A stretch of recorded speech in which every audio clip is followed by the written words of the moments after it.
Good evening, friends, and welcome to Sleepy Time Tales, a podcast aimed at helping you to get a good night's sleep. Do you find your mind troubled with the stresses of modern life, especially when the lights are out and you're trying to get a restful night? Does your spinning mind keep you awake? Follow my voice down the path towards a good night's rest. Listen to me tell a story that will keep your mind from wandering to your daytime problems, the ones you can't solve right now and will be easier to solve while rested.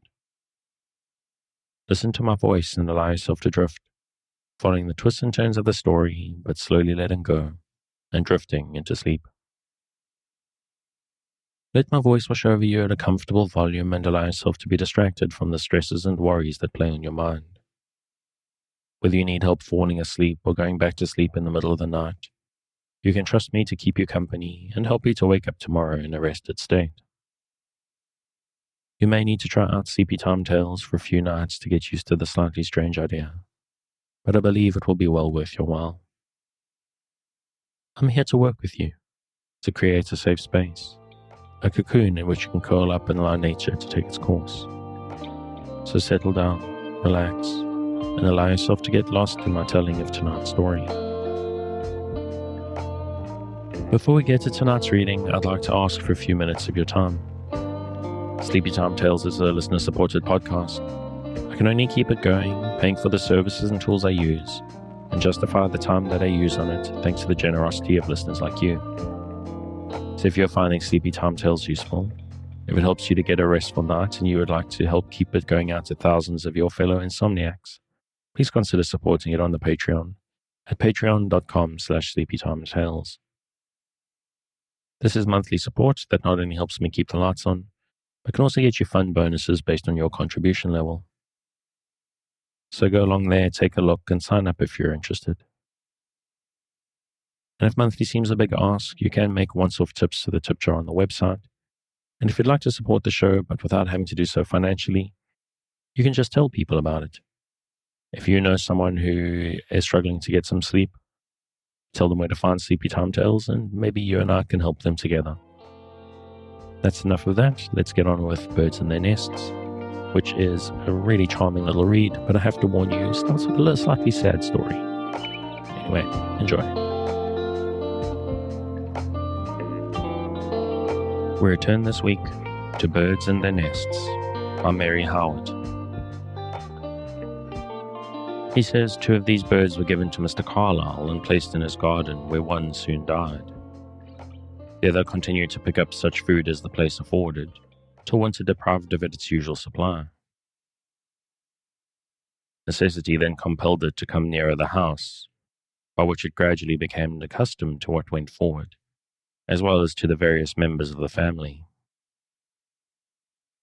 At length a servant, when she had occasion to go into the back kitchen with a light, observed that the lapwing always uttered his cry of peewit to gain admittance. He soon grew familiar, as the winter advanced.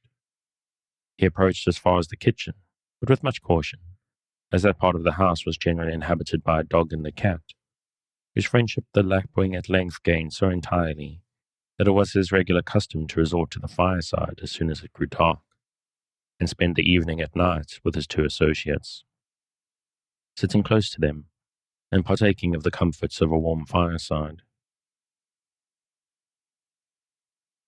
As soon as spring appeared, he betook himself to the garden, but again, at the approach of winter, had recourse to his old shelter and his old friends, who received him very cordially. But his being favoured by them did not prevent his taking great liberties with them. He would frequently amuse himself with washing in the bowl which was set for the dog to drink out of, and whilst he was thus employed, he showed marks of the greatest indignation if either of his companions presumed to interrupt him. He died, poor fellow, in the asylum he had chosen, by being choked with something which he had picked up from the floor. During his confinement, he acquired an artificial taste as regarded his food, and preferred crumbs of bread to anything else. Chapter 10. The House Martin, or Window Swallow. During our winter, swallows inhabit warm tropical countries, migrating northwards with the first approaches of summer. They are usually seen with us from the 13th to the 20th of April, and are useful from the first day of their arrival by clearing the air of insects, which they take on the wing. Indeed, they may be said to live almost wholly on the wing, and except when collecting mud for their nests, are seldom seen to alight, and in drinking, dip down to the water as they skim over it on a rapid wing. We have 3 kinds of swallows in England: the chimney swallow, the house martin, and the sand martin, of which I shall have something to say in due course.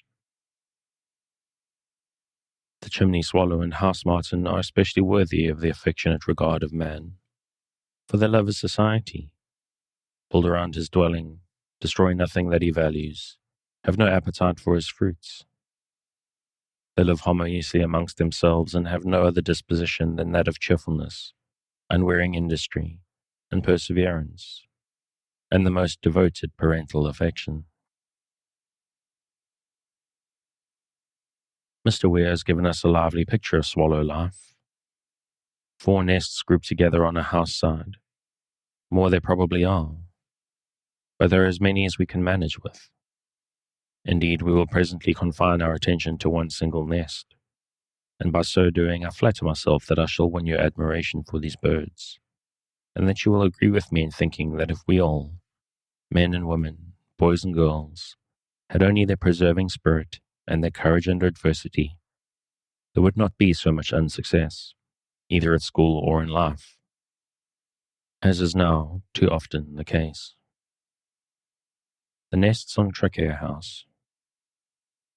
Some folks are very fond of having martins about their houses, under their eaves, and even in the corners of their windows. The Earl of Trachea was one of these. He was indeed a great lover of all kinds of birds, and all were protected on his premises. In the autumn of 1839 there was no less than 103 martins' nests on Trachea House, which is a very fine old place, besides several which had been deserted, injured, or taken possession of by sparrows, which is a very unwarrantable liberty taken by these birds. From 6 to 20 days are required to build a martin's nest. If all goes on well, it may be finished in a shorter time. Let us see how the birds set about building. Here are several nests in our picture, and turning to the pages of McGillivray's British Birds, I shall find exactly the information we need. I will therefore extract freely from this interesting writer, that my young readers may be as grateful to him as I am myself. Again, turning to our picture, we find 4 nests. A party of 8 martins arrived here on the 1st of May. As this was quite a new location, they spent the whole day in examining the eaves of the house, the corners of the windows, and the outbuildings. By the following morning the question was settled, and they had, as you see, fixed upon a high wall with a slate coping, and an eastern aspect, and at once commenced making a general foundation for their nests. Suitable materials are procured from the banks of an adjoining pond or a puddle in the lane. Let us go down and see them. Here they come, sailing placidly over the treetops. Now they descend so as to almost sweep the surface of the pond. Some of them alight at once, others skim around as if borne away by a brisk wind. Those that have alighted walk about with short steps, looking round for materials. Some seem not to find the mud suitable, but seize on a piece of straw or grass, which tempering in the mud they then fly off with. Returning now to the building, we see one using its tail planted against the wall or against the nest. Is sufficiently advanced, as a support, deposit the material it has brought by giving its head a wriggling motion, so that the mud slides gently into the crevices of yesterday's work. Then he retouches the whole. C1 has now arrived with his supply before the other is finished. He is impatient to disburden himself and wants to drive off the worker, who rather snappishly retorts. and he, poor fellow, goes off for a while, with the mud sticking to his bill. Now she has finished. There is room for him, and he goes back again and works hard in his turn. They never alight on the nest without twittering. At noon, if the weather be hot, they betake themselves to the fields, or after a dip in the pond, sun themselves on the housetop for half an hour or so. Then they will hawk about for food, and after a while one of them may perhaps return and give another touch or two to the work, or seat himself in the nest to consolidate the materials. But if cold, wet, or windy, they keep away. What they do with themselves I know not, but as soon as it clears up, they are at work again. At the beginning of their building, they seem to have no objection to leave it for a whole day, but as it advances, they become more interested or anxious, and one or both will sit in it all night, even though the weather be bad. So much for the building of these 4 nests of our picture, and now I will bespeak your attention to a little narrative of the joys and sorrows of the domestic life of a pair of martins, which we will suppose also belongs to our group. The building began on the 1st of May at daybreak, but the weather was very much against them, being cold and stormy, and it was the 18th of the month before it was finished. Seeing their labours thus brought to a close, one could not help wishing, considering how much it had cost, that the nest might last them for many years. But on the 23rd of June, during a heavy fall of thunder rain, almost the entire nest was washed to the ground, together with the young birds which it contained. A short time before the catastrophe, the old birds were observed hovering about and expressing great uneasiness. Almost immediately after it happened, they left the place, but returned the following day and spent it flying about and examining the angle of the wall.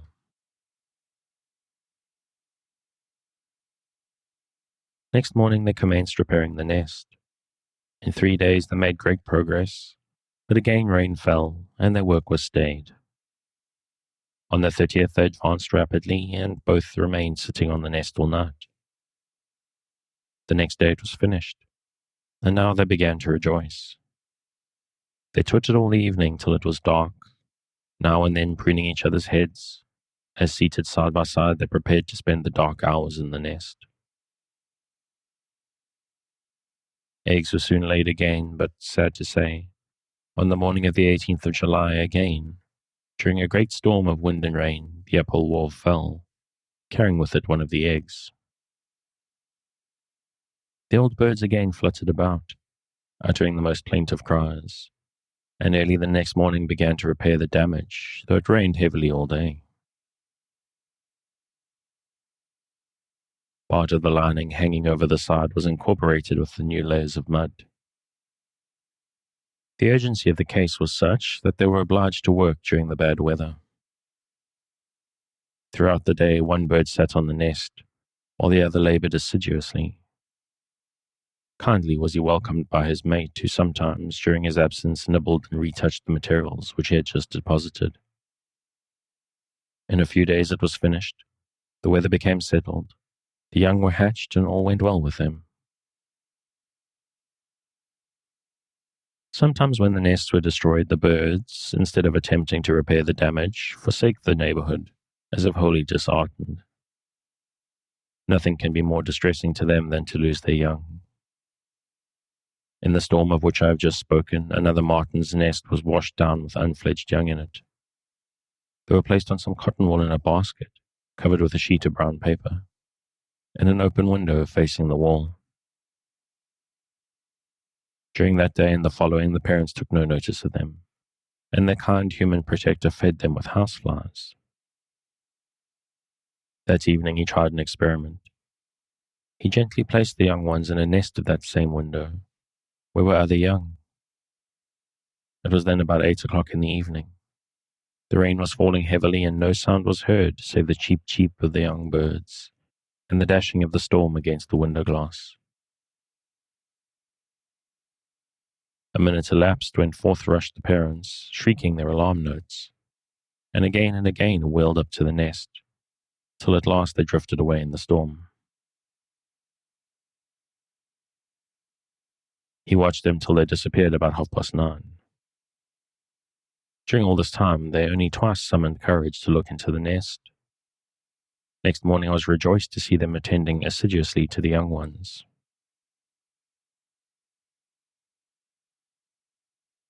The feeding of the young. And now, turning again to our group of 4 nests on the walls, supposing it to be the month of July, every one of them with its fledgling brood sitting with gaping mouths ever ready for food. You may perhaps like to know how many meals are carried up to them in the course of the day. If then the parents began to feed them at about 5 in the morning and left a little before 8 at night, they would feed them, at the lowest calculation, about 1,000 times. With all this feeding and caretaking, the young ones, as the summer goes on, are fully fledged, and have grown so plump and large that the nest is quite too small for them. Therefore, they must turn out into the world and begin life for themselves. It is now a fine, brisk August morning, and at about 8 o'clock you can see, if you look up at the nests, how the old birds come dashing up to them quite in an excited way, making short curves in the air, and repeating a note which says, as plain as a bird can speak, "This is the day you must away. What are wings are made for, if not to fly? Cheep, cheep, now for a leap. Father and mother and neighbors are by." This flying away from the nest is a great event in swallow life, as you may well believe.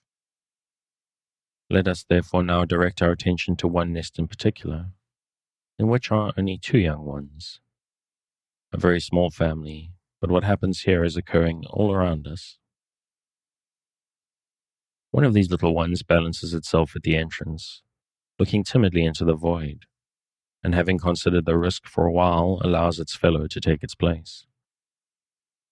During all this time, the parents keep driving about, within a few feet of the entrance, and endeavor by many winning gestures to induce the charge to follow them.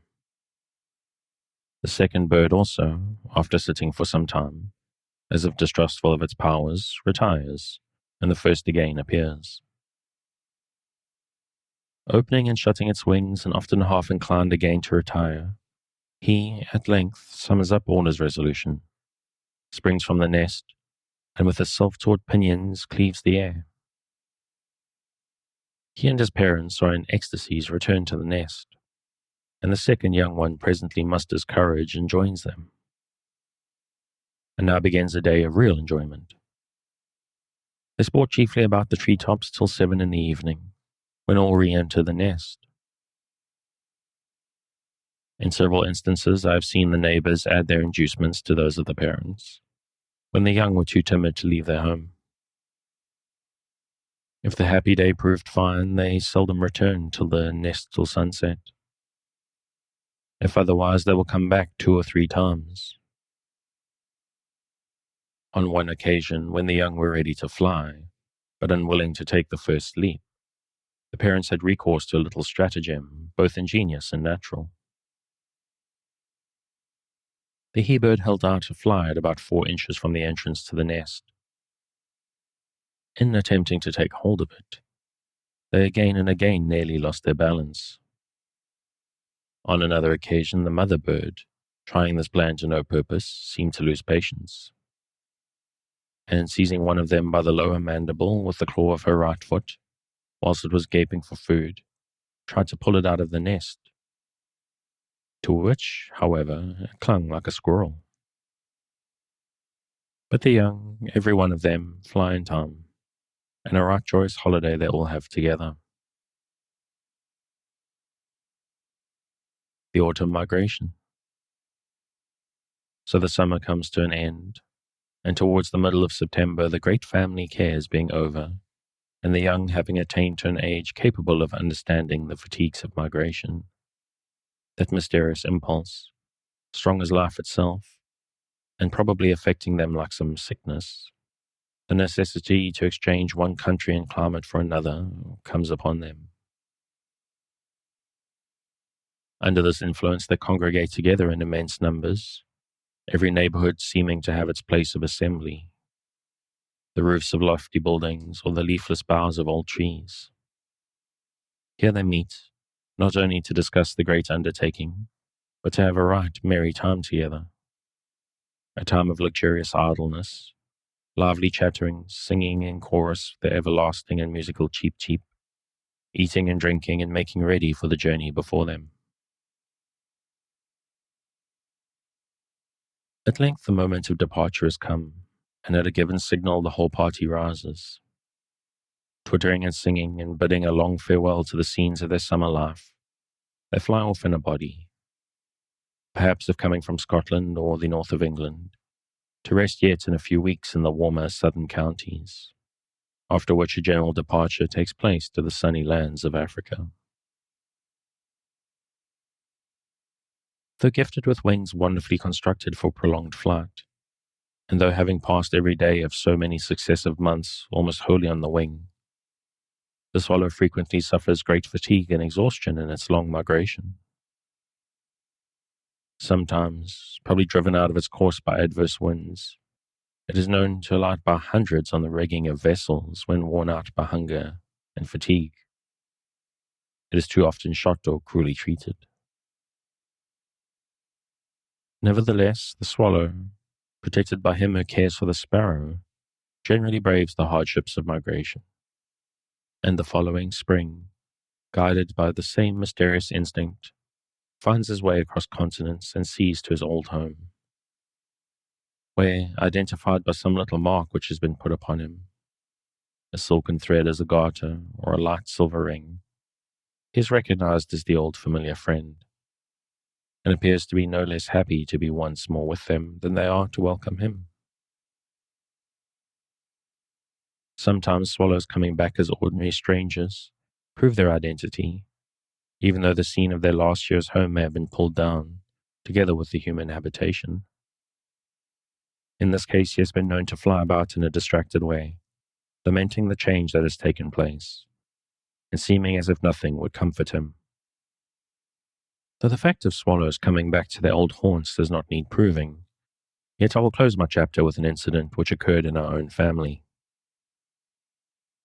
During a summer storm, a martin's nest, with young, was washed from the eaves of my husband's paternal home. His mother, a great friend to all birds, placed the nest with the young, which happily were uninjured, in a window, which being generally open allowed the parent birds access to their young. They very soon began to feed them, making no attempt to build any other nest, so that the young were successfully reared and took their flight full-fledged from the windowsill. The next spring, when the time for arrival of the swallows came, great was the surprise and pleasure of the kind hostess to see one day a number of swallows twittering about the window, as if impatient for entrance. On its being opened, in they flew, and twittering joyfully and circling around the room, as if recognizing the old hospitable asylum of the former year, flew out and soon settled themselves under the eaves with the greatest satisfaction. There could be no doubt that these were the birds that had been reared there. Chapter 11. The Chiffchaff, or Oven Builder. The chiffchaff, chilchal, lesser chaps, or oven builder, is one of the great bird family of warblers, and the smallest of them in size. Indeed, it is not much larger than the little willow wren. Like all its family, it is a bird of passage, and makes its appearance here in favorable seasons, as early as the 12th of March, earlier than the warblers in general, and also remains later, having been known to remain here to the middle of October. It is a remarkably cheerful little bird, and is warmly welcomed by all lovers of the country as being one of the first visitants of spring, sending its pleasant little voice with an incessant chiff-chaff, cherry-cherry, through the yet leafless trees. Its plumage is dark olive green, the breast and underparts of the body white, with a slight tinge of yellow. The tail, brown, edged with pale green, legs yellowish-brown. The rest is not unlike that of a wren, built in a low bush and sometimes even on the ground. The one so beautifully and faithfully depicted by Mr. Harrison Weir seems to be amongst the tallest grasses and picturesque growths of some delicious woodland lane.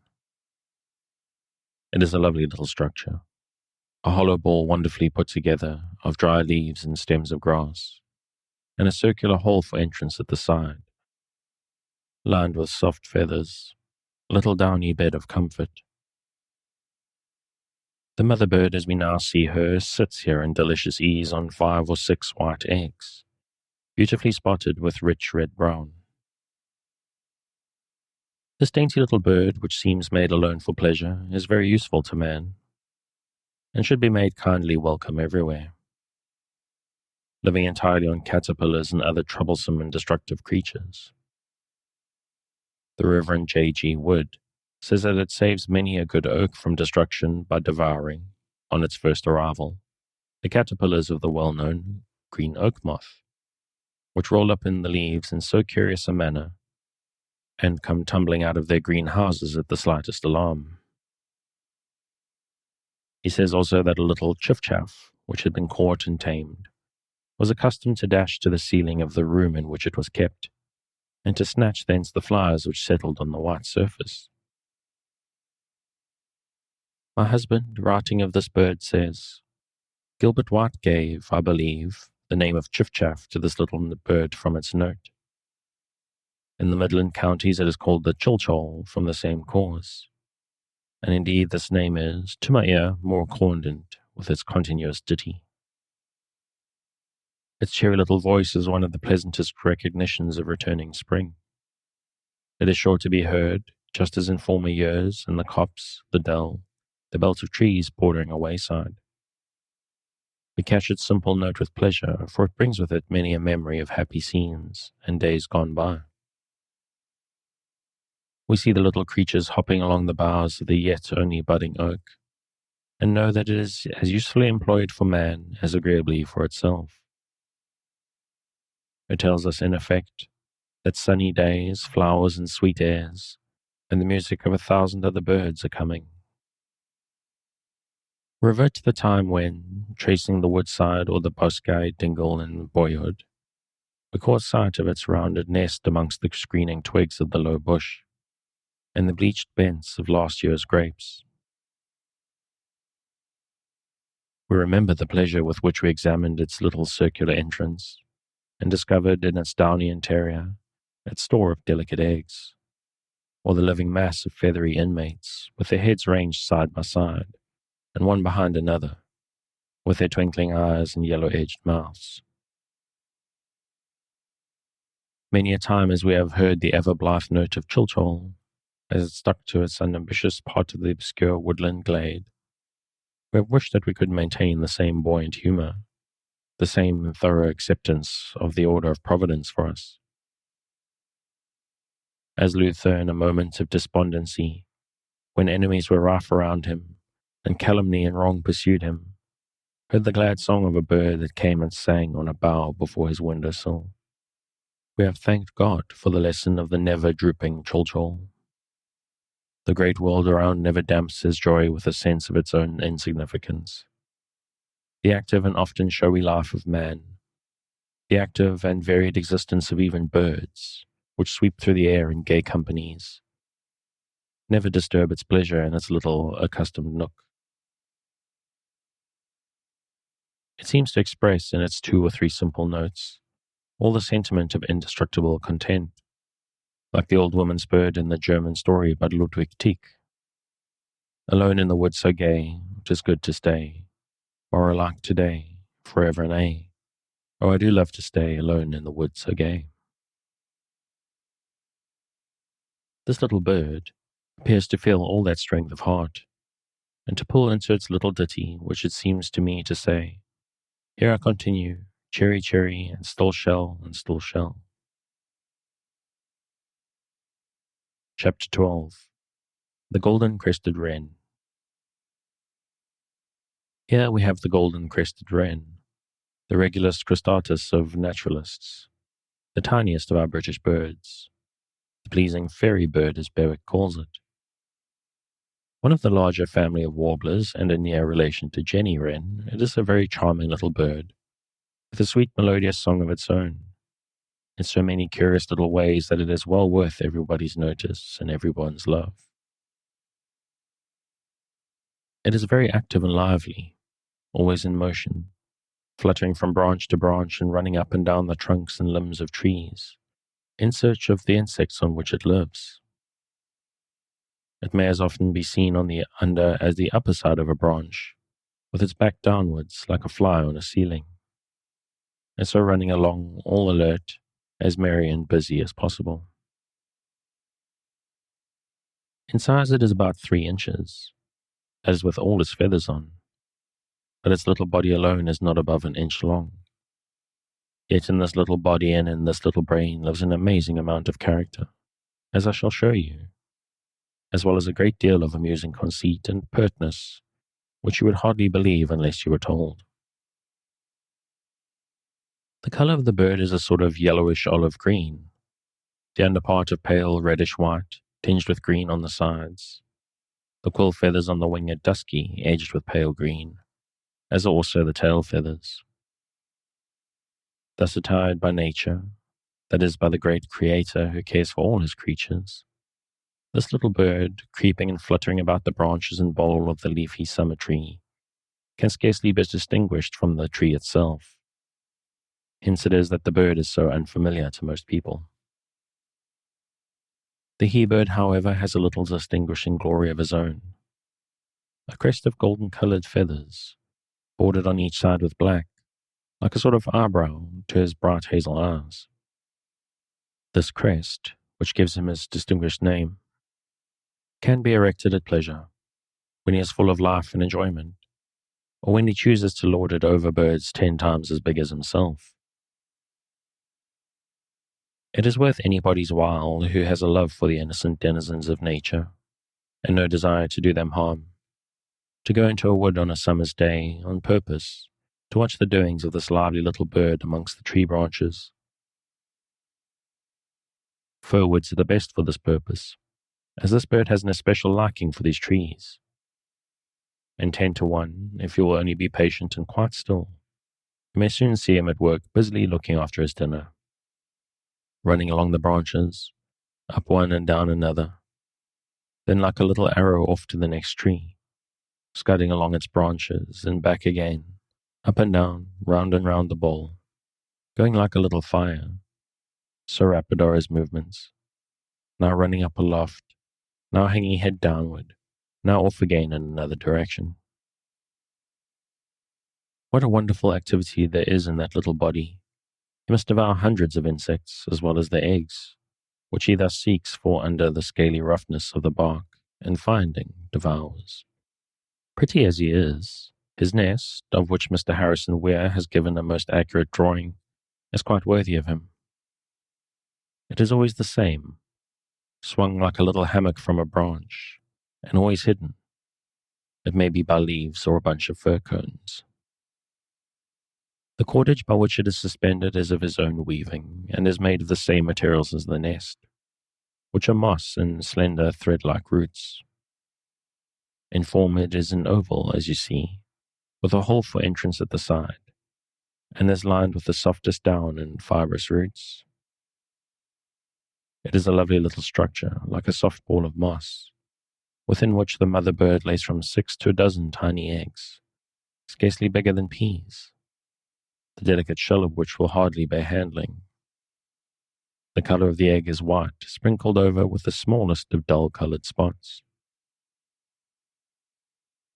Mr. Jesse describes one of these lovely nests which was taken from the slender branches of a fir tree, where it had been suspended, as usual, by means of delicate cordage, secured to the branch by being twisted round and round, and then fastened to the edge or rim of the nest, so that one may be sure that the making and securing of these tiny ropes must be the first work of the clever little artisan. The nest, thus suspended, sways lightly to and fro with the movement of the bird. We cannot see uncut the slender ropes that suspend it. They are concealed under the thick foliage, but we can easily see what a dainty little structure it is.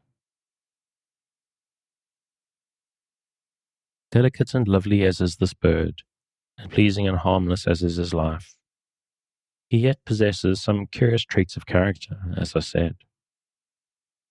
For instance, though so small, with a body only an inch long, he has apparently a wonderful conceit of himself, and loves to be lord and master of creatures that will not dispute with him, as not worth their while, or perhaps because there really is some inherent mastership in him, by which he contrives, under certain circumstances, to rule over them. In proof of this, I will tell you what the Reverend J.G. Wood relates from the experience of a lady, a friend of his. One severe winter, when she had housed and fed a number of birds, amongst which were jackdaw, a magpie, 2 skylarks, a goldfinch, and a robin, in a warm aviary, feeding them regularly and abundantly, other birds came, of course, to partake of the plentiful feast, and amongst them 24 gold-crested wrens. These little things made themselves not only quite at home, but lorded it over the other birds in the most extraordinary way possible. For instance, if the jackdaw had possessed himself of a nice morsel, which he was holding down with his foot to eat comfortably, and the golden-crested wren had also set his mind on it, he hopped on the jackdaw's head and picked in his eye, on the side where his foot held the delicacy. On this, the poor jackdaw instantly lifted his foot to his head, where he thought something was amiss, and the mischievous little fellow snatched up the treasure and was off. At first the jackdaw would pursue him in great wrath, but he soon learned that this was no use, for the creature would only jump upon his back where he could not reach him, and so was safe from punishment. Before the winter was over, continues the lady, the little goldcrests were masters of all the birds, and even roosted at night on their backs, finding no doubt that in this way they could keep the little feet much warmer than on a perch. Conceited and dominant, however, as these little birds may be, they are yet either extremely timid, or their nervous system is so delicately constituted that a sudden fright kills them. Thus if, when they are all alert and busy on the tree branch, seeking for insects and fearing no evil, the branch be suddenly struck with a stick, the poor bird falls dead to the ground. The shock has killed it. It has received no apparent injury, not a feather is ruffled, but its joyous, innocent life is gone forever. This fact is asserted by Gilbert White, and it was thus proved by my husband, who brought me home the bird which had thus died. And on that rather really sad note, I'm going to call it a night. If you'd like to pick up where I'm leaving off and learn more about the charming lives of birds and their nests, you can, as always, find the original on Project Gutenberg at the link in the show notes. Thanks again for joining me on this episode of Sleepy Time Tales, a podcast designed around a bedtime story to help you to get a restful night. New episodes will be released every Sunday night to give you something fresh to help you rest in a new week. But make sure to follow or subscribe in whatever service you use so that you get your new episodes whenever they come out. Good night and sweet dreams.